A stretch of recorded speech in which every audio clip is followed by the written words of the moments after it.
नमस्कार, मैं अनामिका आप सभी का हार्दिक अभिनंदन और स्वागत करती हूँ। जैसा कि हम सभी पूजा पाठ करते हैं तो भगवान को भोग लगाते हैं। भगवान को आखिर भोग लगाते क्यों हैं? क्या हमारा भोग लगाया भगवान खाते हैं या कोई और मान्यता है उसके पीछे? आइए इस बारे में चर्चा करते हैं।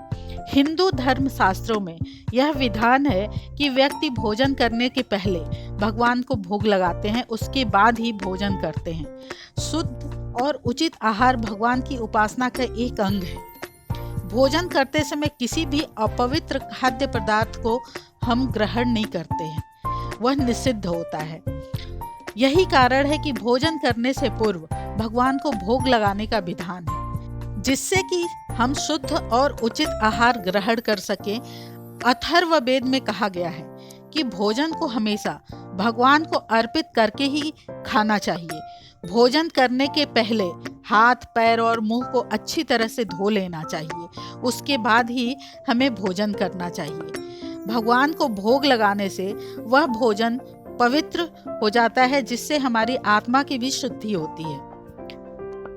भगवान के भोग लगाने के केवल धार्मिक ही नहीं, वैज्ञानिक आधार भी हैं। अगर आप भोजन को क्रोध, नाराजगी और उतावलेपन से करते हैं तो वह भोजन सुपाच्य नहीं होता, जिसका शरीर पर, मन पर नकारात्मक प्रभाव पड़ता है। कई हिंदू परिवार में ऐसी व्यवस्था है कि भोजन बन जाने के बाद सबसे पहले भगवान को भोग लगाते हैं, उसके बाद ही घर परिवार के सभी लोग भोजन करते हैं। कुछ लोग इस परंपरा को अंधविश्वास भी मानते हैं। एक बार एक प्रोग्राम में जगत गुरु शंकराचार्य से पूछा गया कि आखिर यह अंधविश्वास हम क्यों करते हैं, भगवान को भोग क्यों लगाते हैं? क्या भगवान इसे खाते हैं?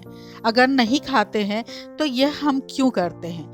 जगत गुरु शंकराचार्य जी ने समझाते हुए कहा, अगर आप कहीं जा रहे हैं और हाथ में मिठाई लेकर जा रहे हैं, कोई आपसे पूछता है कि यह क्या है, तो आप कहते हैं यह मिठाई है। तो वही व्यक्ति आपसे पूछता है कि किसकी है, तो आप कहते हैं मेरी है।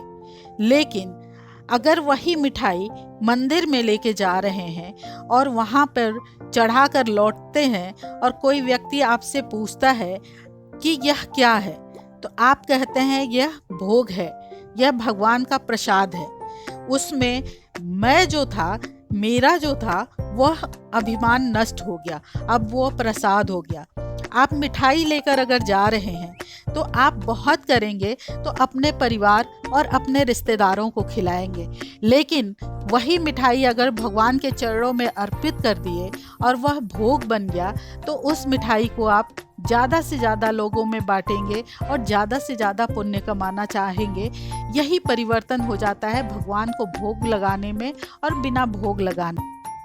वास्तव में अगर देखा जाए तो प्रभु मनुष्य के ममकार को हर लेते हैं।